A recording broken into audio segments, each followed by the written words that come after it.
পশ্চিমবঙ্গে চাষ হওয়া ১০টি সবচেয়ে লাভজনক ও ব্যয়বহুল ফসলের বাংলা অনুবাদ দেয়া হলো, যেগুলো কৃষকদের কোটিপতি বানাচ্ছে। নম্বর ১০, পান চাষ। বাংলার ঐতিহ্যবাহী সোনার খনি মালদা ও মুর্শিদাবাদ জেলায় শতাব্দী ধরে পান চাষ হচ্ছে। এই পান শুধু দেশে নয়, মধ্যপ্রাচ্য ও যুক্তরাজ্যেও রপ্তানি হয়। প্রতি পানের পাতা ৫০ পয়সা থেকে ৫ টাকা পর্যন্ত বিক্রি হয় এবং একটি বাগানে লক্ষ লক্ষ পাতা উৎপন্ন হয়। নম্বর ৯, দার্জিলিং চা। বিশ্বজোড়া খ্যাতি, বিশ্বজোড়া জনপ্রিয় দার্জিলিং টি এর কিছু বিশেষ প্রজাতি প্রতি কেজি ১০,০০০ টাকা পর্যন্ত বিক্রি হয়। পাহাড়ি অঞ্চলের কৃষকদের জন্য এটি একটি সোনার খনি। নম্বর ৮, জৈব হলুদ। গুণে ও দামে সেরা বাঁকুড়া ও পুরুলিয়ায় অনেক কৃষক এখন জৈব হলুদ চাষ করছেন, যার দাম সাধারণ হলুদের থেকে ৩ থেকে ৫ গুণ বেশি। প্রতি কেজি ১০০ থেকে ১৫০ টাকা এবং বিদেশে এর প্রচুর চাহিদা রয়েছে। নম্বর ৭, লাল মরিচ। শুধুই স্বাদের জন্য নয়, বিশেষ প্রজাতির লাল মরিচ আন্তর্জাতিক বাজারে খুব চাহিদা সম্পন্ন। ঠিকভাবে চাষ করলে একে করে ১.৫ লক্ষ টাকা পর্যন্ত লাভ সম্ভব।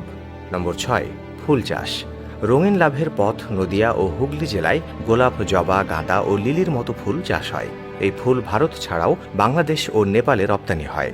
বছরে ২ থেকে ৪ লক্ষ টাকা পর্যন্ত একে করে উপার্জন হয়। নম্বর ৫, বাঁশ। সবুজ সোনা বাঁশের চাহিদা আসবাব, কাগজ, নির্মাণ সহ নানা শিল্পে রয়েছে। এটি দ্রুত বেগে বেড়ে ওঠে এবং একবার রোপণ করলে ১০ থেকে ১৫ বছর ফলন দেয়। কিছু প্রজাতির দাম ৫০০ থেকে ২,০০০ টাকা পর্যন্ত হয়। নম্বর ৪, ড্রাগন ফল। সুপার ফ্রুটের শুরু বাংলায়। বর্ধমান ও নদিয়ার কিছু কৃষক এখন ড্রাগন ফল চাষ শুরু করেছেন এবং ভালো ফল পাচ্ছেন। প্রতি কেজি ২০০ থেকে ৪০০ টাকা দরে বিক্রি হয়। নম্বর ৩, জাফরান বা কেশর। বাংলায় পরীক্ষামূলক চাষ। দার্জিলিংয়ের পার্বত্য এলাকায় এখন পরীক্ষামূলকভাবে জাফরান চাষ হচ্ছে। এর দাম ২ থেকে ৩ লক্ষ টাকা প্রতি কেজি। ঠান্ডা ও শুষ্ক পরিবেশে এটি ভালো জন্মায়। নম্বর ২, মাশরুম। ঘরে বসেই লাভ, বাড়িতেও মাশরুম চাষ করা যায়। দাম ২০০ থেকে ৩০০ টাকা প্রতি কেজি। এক ছোট ঘর থেকেই প্রতি মাসে ৩০,০০০ থেকে ৫০,০০০ টাকা আয় করা সম্ভব। নম্বর ১, আলু।